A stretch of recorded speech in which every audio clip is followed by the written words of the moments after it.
feels so good. Brand new tune, brand new season, but the same old fantastic podcast. Donovan Bailey running things back for a fourth season. The legendary one, alongside me, Jason Portwando. Come on. It's been so... Come on. It feels so good. How have you been, man? Listen, I actually missed you. Well, I mean, in all the love that two men can have for themselves, two Right. heterosexual men. Right. So I'm okay to do this. Yeah, you beefing absolutely. up too? Well, a little bit. Wow. A little bit. All right. I'm getting my summer body back. Yeah. Okay. Anyways, Jason, it is awesome to see you. This is it's been such a long time. I've been busy. Oh, I know. I know that you have been too. But it's awesome to be back. And imagine this: it's almost summer. Wow. Okay. You Maybe can go not there. almost. It's almost spring. Maybe yeah, almost summer. You're the glass half full type guy. I love it. But I mean, yeah. You know what? It's been a minute. People have been reaching out saying, "Where the heck are you guys? Yeah. What the hell is going on?" You know what? That's yes. I mean, so yeah. I it's me, Donovan. It's your fault. It's 100% my fault. I mean, for sure, we have gotten. I've gotten a ton of inquiries. We have gotten a ton of inquiries as to what's going on with running things, and we're back. Season 4, Jason. It's great to be here. Great to be in studio with you, man. And yeah, you know what? But I have been busy. The book thing has been. It's been great. Yeah, let's talk about that. It's been Yes, great. we are back by popular demand. Yeah, let's talk about the book. Let's talk about the book because you are undisputed. We know that. Right. Now the whole world knows that. Congratulations on the book. Not only the launch, but the successes, the numbers. You know what? Thank you, and thank you to you for that, and thank you, to my fans and audience, out there across the planet, man. I mean, it's being on the bestsellers list is great. I think that when I took on the task Right. of doing this project, it was the toughest thing for sure that I've ever done, but it's been worth it. I'm here in studio today. I'm on a plane to Vancouver in about 2 days. I don't look at me. No, I'm not your publicist. I can't keep up with you. I'm going. Yes, I'm going to Western Canada, and I'll be back, and then I'll be in Eastern Canada. So yeah, it's book sales been great. Thank you to all the supporters.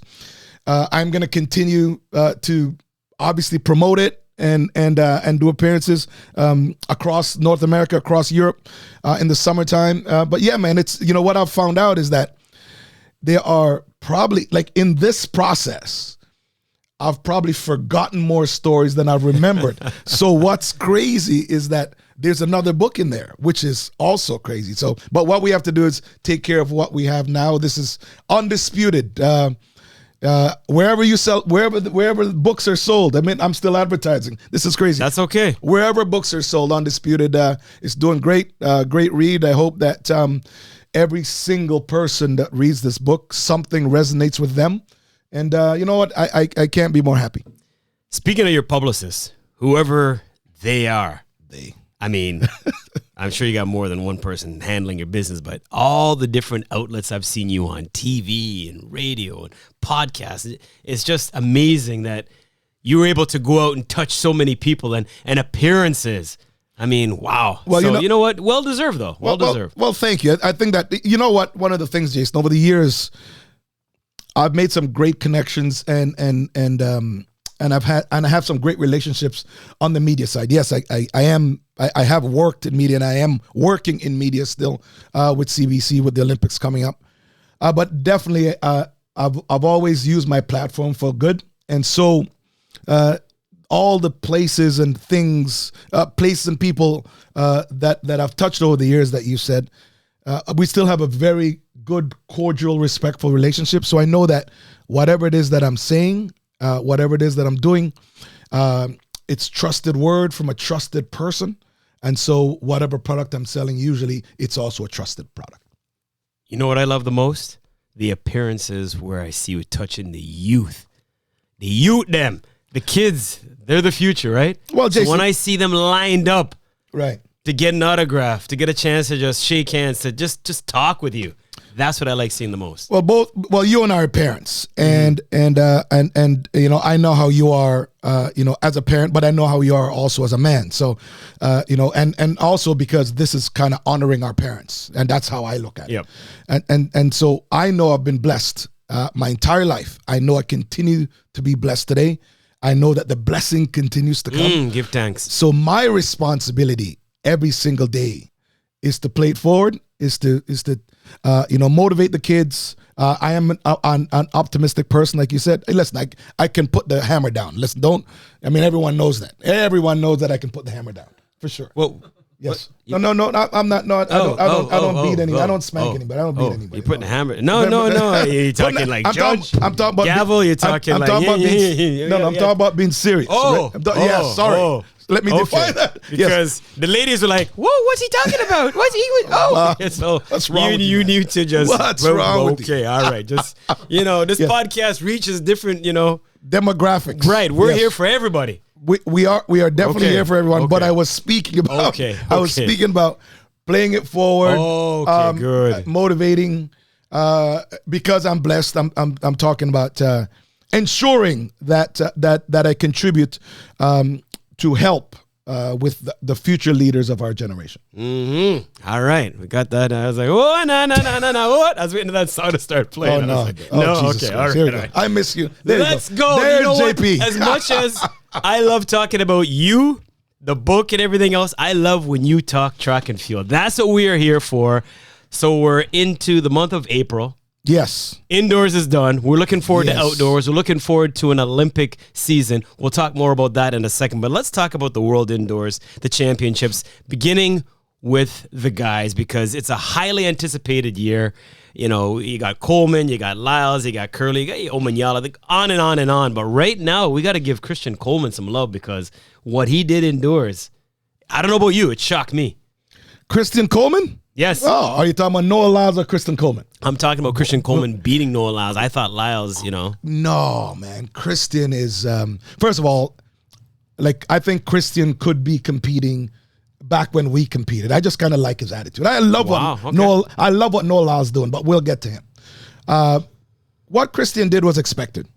Really. I mean, it was. I mean, I think that he's getting his, we'll say, running legs under him. Right. He's getting back to the old Christian. And yeah, I expected him to run 6.3 indoors. I expected him to break his own world record. So I love what he's done. The campaign that he had indoors sets up for one of the most incredible outdoor campaigns that I think is going to happen. You have probably 6-7 deep Americans, men, that are going to be fantastic, and Christian absolutely is one of them. Congratulations, my boy. I mean, I think that if you didn't win the World Indoor Championships, well, then again, I was going to say if you didn't win, it would be a shocker. But I think that I love the confidence of him knowing that there's an event that he is the fastest human being that's ever competed in that event, and he shows up and he owns it. I mean, ultimately, what I like even about the I guess the perceived rivalry between him and Noah Lyles, I love the fact that they can speak confidently to their training and their preparation without offending. I guess that's where we are today, without offending each other, and I think that's a tremendous thing for two incredible ambassadors of our sport. I will agree with you about one thing. Coleman winning sets us up nicely for 2024. Because if Lyles beats him already going just 60, and then obviously they go outside, you stretch it out to 100, it just kills the drama. But now we got a little something to talk about. So I agree with you in that respect. Well, here's the thing, and I think you got to understand this. Noah Lyles doesn't care about indoors. And I'm going to tell you why. I mean, when I look at his campaign indoors this year, it was just about rhythm, and it was just about acceleration. And I'm telling you all to watch each race. He wasn't dipping at the line. Again, it reminds me of my 1995 or 96 campaign, which I did not care about indoors. I just wanted to challenge myself and then challenge the people who had great, consistent acceleration over the first 30 meters. That's the only reason why I did it, right? And that's what Noah is doing. Noah, he's gone into it, first of all, talking very confidently about breaking world records, which is, again, fantastic. I love that. But Noah's campaign indoors is only to get his acceleration consistent and for him to snatch people. Like he's not trying to run. You see him running all the 60s this year. He was not trying to lean at the line. It didn't matter, right? So it was simply just about where his body position was at the 58, 60 meter line to prepare him for outdoors. Coleman, that's his thing, going to 60. 100%. But I want to see when he goes outside if he can, extend the trend. And speaking of Lyles, by the way, I don't know if you heard this in an interview. He said he's not looking for 1, not 2, not 3. He wants 4 golds at the Paris Games because he said, if they'll let me do it, I'll also be a part of the 4x4 relay team. You know what? I have no issue with his confidence, dude. I mean, and why not? I think that You think he can run a full lap? Well, of course he can run. Well, anybody can. Anyone can. Right. But listen, I think anyone he's biting off can. a little too much now. Well, do you think so? I think so. Well, listen. Good on him for trying, though, if he does. He's going to split 45 at least, I think. 46, 45, 46, 44, who knows? I mean, at the end of the day, the 4x4 is the last event, so he can just go. Right. What I love about it is that is the confidence that he's telling people. And what's happening, I think, that most of the athletes that he's talking to are talking about, he's getting into a lot of those guys' brains already. Like, at the end of the day, I can't ever remember walking into an Olympic Games and there's one guy in my competition, in my event, that's saying, hey, man, I'm going to come in and I'm going to dominate. I can't, because to me, that guy would be target number 1, right? But that's what I love about him and what he's doing. It's the confidence. Carl Lewis went and got 4 gold medals. And then at the end of the day, this kid's saying, why not? Noah, go get it. I mean, I can't, like the 100 meters, I was surprised that you won because when you look at all of the other power sprinters around, I had Noah like on the podium. I didn't have him winning, right? But again, you know what? The Deuce for sure. The Deuce, like he's the guy. He's the guy for that.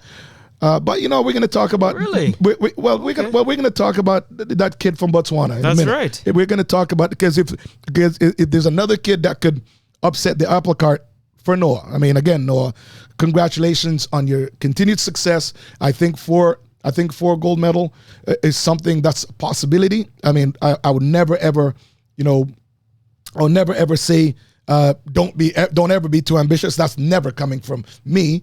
But I tell you, if someone can double in Paris, winning the 1 and the 2, it might be that kid. Double that. Might be that kid from Botswana. Can't forget about him. You're right. Quickly though, right now, if you had to make a wager on who wins the 100, who's your money on right now? Oh, geez, man. First of all, it's early season. It can't be. Oh, geez. It's got to be Lyles. You can't take that long to answer. It's early season. It is early season. Right, but I'm saying right now, give me a name. Well, Noah would be the favorite going in, for sure. Okay. Noah is the reigning world champion going into the Olympics, and you know that he is the person that has consistently shown that when the lights are shining brightest, he is not going to falter. So yes, if I'm going to get to right this second, but there's definitely going to be some surprises as we continue. Took you that long just to say Lyles. Noah, come on, man. Noah Lyles. Noah Lyles. It's like 3 syllables, and it took you like 3 minutes to get that out. Come on, man. What's wrong with you? All I know is the real competition is on the lady side. I can't wait for that. We've got so many variables. Can Shelly Ann come back? Can Sha'Carri prove that it was no fluke? Elaine's looking to rebound. And yeah, what about that youngster by the name of Julian Alfred, who just happened to win the world indoors going 60 in a world-leading 6.98? You know what? We talked about Julian last year, and she was impressive last year, coming off a college season. This is her first real professional tour. Oh, yeah. And you're starting out a professional tour by being a world indoor champion. Mind you, listen, the world indoor champion World Indoor Championships, it's important, but in the big picture of things, it's not that important. However, if you can go there, I mean, you know, Christian's a massive player outdoors, and we know that Julian Alfred is going to be. And as you said, Jason, in Paris, the women's 100 meters, you have a lot of players. Every single year, Olympic year, Elaine Thompson-Herah shows up. Okay? She's my bounce back player this year. Reigning Olympic champion. Shelly Ann Fraser on her last campaign and the queen of track and field today, she's not going to go down without a fight. And so I think that she's going to come. She's going to run. She's going to run 10-6. Well, good for you, man. That's why we're here. Yeah. Right? Shelly Ann, unfortunately, Father Time, you know it. We all know it. Undefeated. Well, of course, Father Time's undefeated. You got to pass the baton on and say, you know what? It's time. Well, okay. So let me continue down. Continue right? on. Okay. Sha'Carri, yes, you're correct. I think that Sha'Carri has certainly a new sense of confidence on the track. I think that her off-track distractions are now behind her, and she has done great things for the sport, and definitely, you know, one of the greatest ambassadors. Also, Julian Alfred, as we talked about, there's a couple of youngsters from Jamaica that we haven't even. I mean, you know what name I didn't even list? What's that? Sharika. I didn't even mention her name. I'm sorry, I'm getting there. No, but I didn't even mention. That shows you how that's good. A damn shame. That's exactly. It's a damn shame. Usually, you start at the top, right?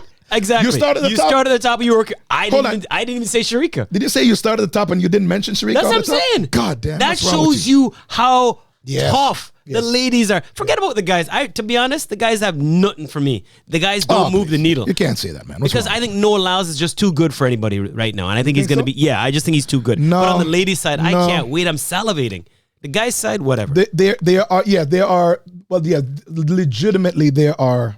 I mean, Sharika. You could have 5 legit. But no, I'm saying Sharika. I think Sharika is salivating this season because she knows that she should have had the double last year. She, like, you watch the 100-meter finals and she kind of go, I mean, she might have took her, I mean, I'm not going to say she took her foot off the accelerator, but as she, like, obviously Sha'Carri on the outside, I know this. So when you're in the middle and you've give me the word.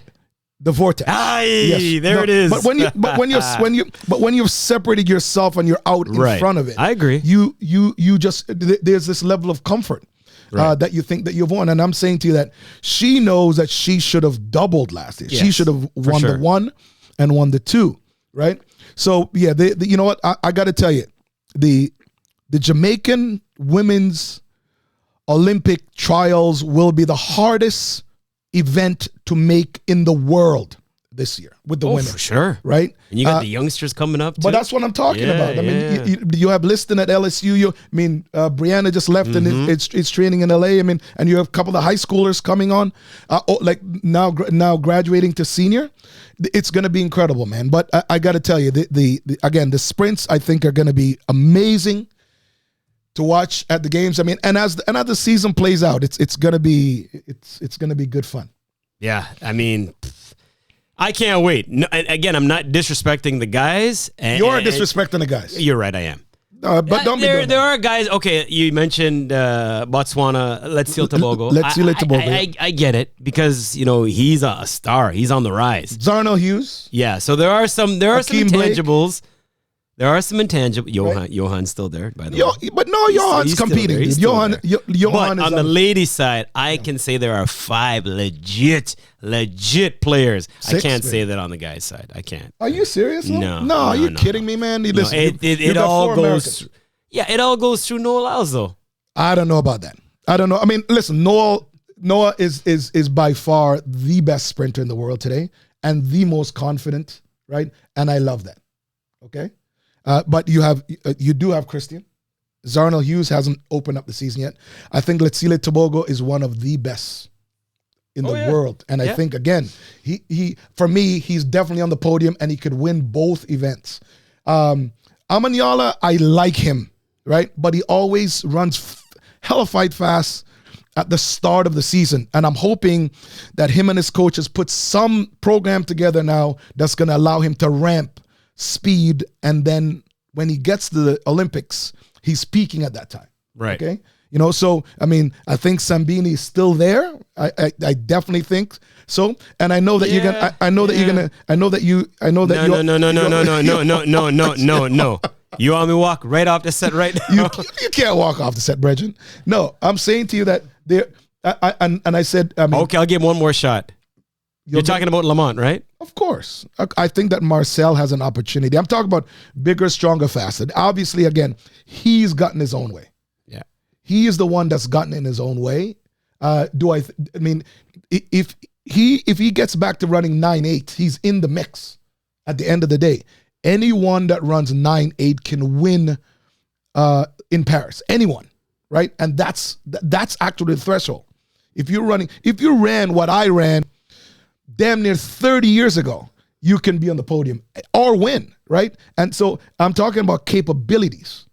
Marcel Jacobs has the capability to win. You know, I should be his consultant because most of, I mean, I don't know if it's training, but most of it is actually mental, and that's what I'm saying to you, right? I mean, you know, Andre DeGrasse, we're talking about him and Aaron, you know, Canadian kids, you know, I think that he's gonna be a player in the deuce.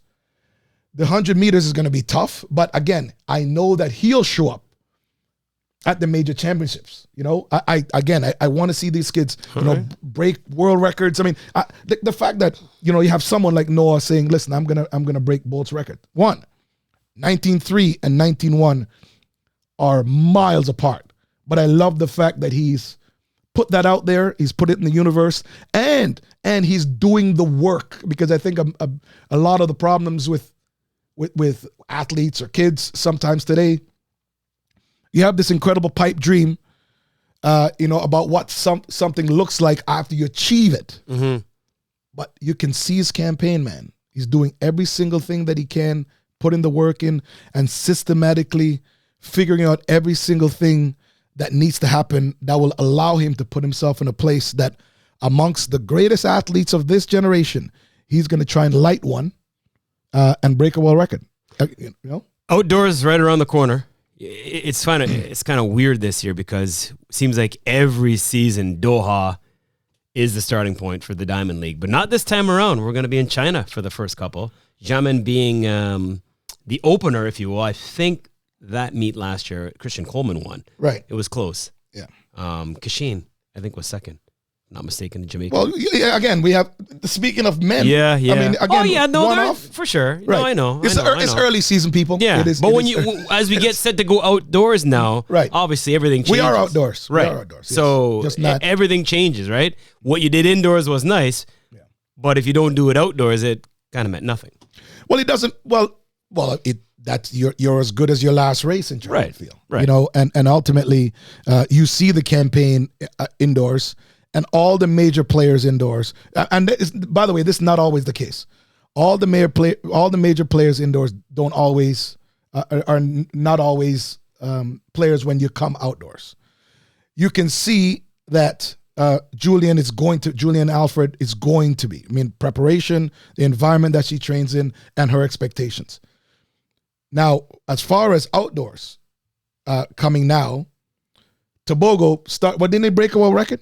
Break a world record in the 300 meters. He ran the quarter. I think didn't he run 44 or something? 40, yeah. Oh, Jesus Christ. Anyways, yes, yeah. I mean, again, like I said, you're talking about, you know, preparing and doing the work. This kid runs the 1 and the 2. So he starts out running the 4.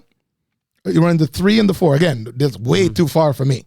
Like I'm tired, you know, like reading about and watching this kid do such an amazing thing. But it's clear that him and his coach,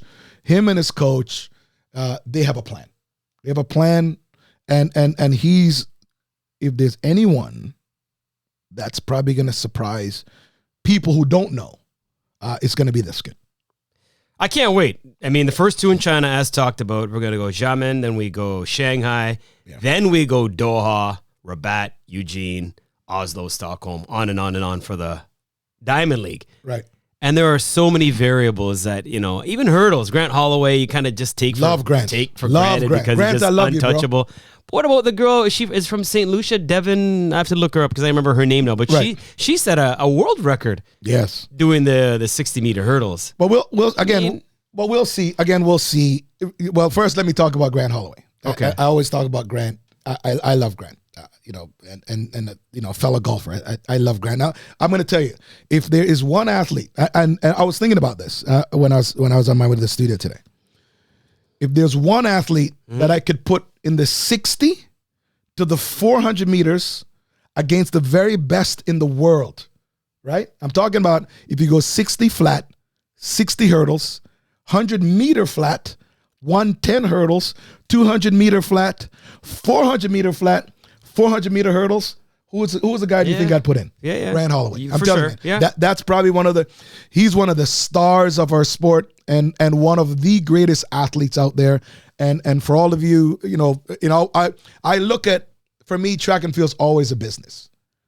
And when you look at people who not only are great human beings, but get out there and can lay it down on the track. Like I said, in any one of those events I just mentioned, that would be my guy. And certainly he's one of those kids that are doing amazing things, man. I love him. I think it's great. Devin Charlton is her name. Yes. Bahamian. Yes. She's the one who has the world record. She's putting her name in the mix as well, right? Well, she's putting her hat in the she's going to put her hat in the ring for the 100-meter women's hurdles, but that's also going to be a tough event. Yep. That's going to be a tough event, and that's going to be quite interesting in Paris. All right. This is a little bit of a tease. This is just the opener. This is what you can expect to hear on a weekly basis. I hope weekly, dude. Remember, I'm on the road. Well, okay. Whenever you can get to. Whenever you can squeeze us in. Somebody's busy. Whenever you can squeeze us in to your busy schedule, do that. It is my intention to squeeze as much as possible with my schedule in 2024 to give you all whatever I can. Lyle's on the guy's side for the 100. Who would your money be on the ladies' side? Oh, dude, that's tough, dude. And that's that's tough, man. Just give me an answer. No, wait. I'll tell you. There's no wrong answer as of right now. There's no wrong answer. No, but but we also talked about. I think that Shelly Ann's last campaign is going to be spectacular. If Elaine Thompson is healthy, she seems to love the Olympic year. Give me your pick right now. That's all I'm asking. Bridget, I don't want you to break it down. Just give me who you think. I am having the conversation with you, and am I sure? No, may I tell you? Okay. Okay. I don't want your breakdown. I just want to know who's your money on. But I have to speak it through so I understand. Okay. Because the anchor leg is patiently waiting. Okay, that's fine. Okay. It's okay. I mean, I know that too. Okay. Sharika, I think, is also on a campaign this year because she feels, or I think she feels, that somebody's holding on to her world gold medal. Sha'Carri is the track and field's fastest person because she won the world championships last year. Yep. And I still didn't answer the question, right? No, I'm still waiting. I could have answered it 30 seconds ago. I think Sharika is going to come back. Sharika? I think Sharika, yes. Okay. I think that Sharika, I think the Jamaicans are going to go one. They have the potential to go 1, 2, 3 again. Right now, I agree with you, but Alfred is my pick. Alfred's your pick? Alfred's my pick. Right under. I got to go Sharika. Sharika's my pick, but right there. Imagine y'all copy me. No. Okay. No, I'm not copying you. Okay. I'm agreeing with you. Oh, okay. But you think there's Julian? a big difference. Julian Alfred's the one to watch out for this year. Oh, man. I respect what you're saying about Shelly Ann coming back for one more year. Mm-hmm. Elaine's my girl. You know that. Right. Love her. And his young stars coming up. You mentioned Brianna. You mentioned, I think, Lana Reed. We mentioned her. Right. I like her too. But I'm saying there's a lot. So there's a lot. But Dina, Asha, I mean, I'm saying this. What happens too with Talu? Is she, you know what it is? So, yeah. Again, last campaign. So you're answering my question. Like I said to you, there's way more interest on the ladies' side. Hold on. But you're forcing me to give you one name. The hell is wrong with you? I'm just saying if you wanted to make a bet right now, who would it be? And there's no wrong answer. That answer could change next week. Yeah. Well, but right now you're saying Sharika. Okay, that's my point. All right. So Noah and Sharika. Took him 5 minutes just to say that. Let's get to the anchor leg. Let's go. A cleaning stream to Donovan is pouring it on. All right, anchor leg time now, where we discuss some things that we didn't discuss inside the body of the podcast. And I want to get to this right off the hop because this is amazing because whenever it comes to the Olympics, we never talk about athletes actually getting paid. But that's going to change. World Athletics, the first one to actually pay an Olympic athlete for winning. Well, $50,000 is going to go to the winner coming up in Paris. Well, all 48 events. But so here's the thing. Okay. Here's what I say. Number one, congratulations. Number two is about time. But I don't think 50K is enough. It's a start. I don't think that it's enough. Okay, it's not enough, but is it more than what they got last Olympics? Of course it is. But I'm saying to you that when you talk about, again, I'm the business side of track and field. I always have been. I've always looked at it that way. I'm talking about the advertising dollars that this massive corporation makes. If you're winning an Olympic gold medal, for me, $500,000 should not be a stretch. That's all I'm saying. All right. I think it's a great start. I didn't say it's not, though. Right. And it's going to get even better because where's the next one? LA, is it not? Yes, okay, LA. 2028? 2028. They want to tier it down to silver and bronze as well, getting money. Well, not as much, obviously, as winning. Hold on. Are you saying silver and bronze are getting nothing? Yeah, no, they're getting nothing at this Olympics. Oh, okay. It's just kind of, I don't mind that. But hold on, fundamentally, that's also not a bad thing because it's not a participation thing anymore. Right. It's like there is incentive for you to be a winner. There's nothing wrong with that. All right, let's talk basketball. Giannis the other night, that didn't look good with that soleus injury. It's a calf strain. They're saying it's pretty severe. But anytime there's a non-contact injury, he's just jogging up the court, dropped on the ground. I thought, oh no, Achilles. But thank God it's not that. A couple of things I want to ask you. One, can they do anything without him in the playoffs? And two, what's it like as an athlete to be able to trust your body after going through something like that? Well, they can't do nothing without him. Okay. See, this is what I like. This is the rapid fire. They can't do nothing without him. Okay, and man, you know what? I think that you talk about taking care of your most precious gift, which is your body, and it disappoints you sometimes. And unfortunately, he got injured. Guess what? Jogging. Yeah, just jogging the court. Yeah. That's a scary thing, dude, right? This is why maybe someone like LeBron spends $1 million a year taking care of his body. And this is why I spent so much money, with the best people around when I was competing, taking care of mine. And although I did all of that, I still ended up with 2 blown Achilles. Yeah, that's crazy. So at the end of the day, man, listen, get him healthy back, and because they need him. Quirky thing, speaking of the Bucks, recently they played the Celtics. The Celtics didn't have not one free throw in the game. Not one. I don't remember that. I didn't watch it. It's the first time it's ever happened in history. Oh, okay. Masters. Right now they're swinging more umbrellas than they are a golf club, so that's not a good thing. Right. Tiger Woods scheduled to tee off about 4 o'clock Eastern as of this taping of the podcast. Right. Will he be playing on the weekend? Yes. At the Masters? Yes. He might be playing like at some course of his own on Saturday, Sunday. Tiger's going to make the cut. Tiger's my boy. And I didn't ask if he's your boy. I want to know, is he going to make the cut? Put your heart aside from your head. No, I am betting confidently. There is, like he said, there's one more in him. And I am going to vote that this is the one. Okay. Basketball, UConn, back-to-back titles for the guys. Man. That's impressive. First time it's happened since 06-07. Don't forget, they lost 3 starters from last year's team, and they still repeat the feat. On the ladies' side, South Carolina goes a perfect 38-0. What's more impressive, Huskies or Gamecocks? Probably Gamecocks. I mean, we're going undefeated at that high level. Is incredible. I mean, you have Dawn Staley. I was a big fan of her when she's awesome. When she was in college. Yep. And now she's proving to be one of the greatest coaches and leaders in the sport, in college sport. Going undefeated in anything is incredible. So congratulations to her. and to her team. I mean, the Caitlin Clark thing. I mean, the women's basketball. What that has done for just, I was gonna say women's sports, but there's me and the fellas, the guys I play ball with, and we all got together to watch that. And we weren't watching the women's game. We're watching good basketball, and I think that we're at a place in society where we're watching great sports that's being played. You happen to be played by females, so I think that's incredible. The UConn men's, I mean, come on, it's men's basketball. I mean, and led by a Hurley, so they're gonna Danny Hurley. They're gonna do younger incredible. brother of Bobby. Yep. Exactly.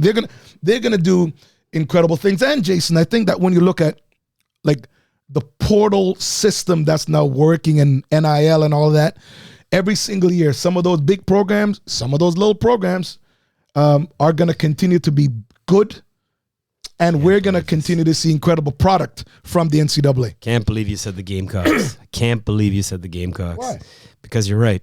So I'm shocked. I'm sorry. I can't believe you said you can't argue with perfection. How do you argue with perfection? Speaking of which, that's what you got right here on Donovan Bailey running things. As per usual, on the way out, I like to say thank you for the company. I'm Jason Portwando. This is Mr. Donovan Bailey. Take us home. Until next time. First of all, glad to be back. Oh, yes. Good to see you. Great to see you. Thank you for welcoming me again in your home and when you have time for us, when you have time for us again, let us know.